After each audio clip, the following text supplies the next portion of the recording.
Hivi unafahamu ule wimbo wa Christina Shusho? Aliongea Ima. Upi? Penina aliuliza. Ule wa usifurahi juu yangu, ewe adui yangu, niangukapo mimi nitasimama tena. Vile kwa maombi yako mimi nitasimama tena. Vile kwa maombi yako nitabarikiwa. Penina alicheka sana, kisha akamwambia Ima, usinivunje mbavu mie.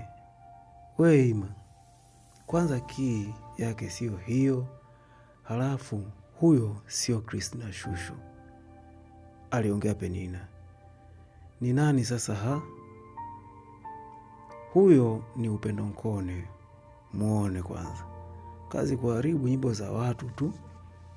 Sasa Penina alianza kufurahia kwa mbali, huku wakiwa mule chumbani.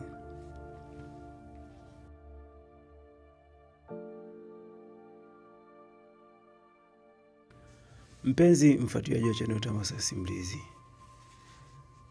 siku hii tunakutana tena mahali hapa na nimebahatika kukuletea sehemu ya 8 na ya mwisho kabisa ya simulizi yetu pendwa, simulizi tamu, simulizi yenye mafunzo na simulizi yenye kuweza kukufundisha kila nyanja za maisha. Ima aliendelea kumchombeza Penina huku akimshikashika nywele zake taratibu. Ila nikwambie madam, aliongea Ima, niambie mpenzi,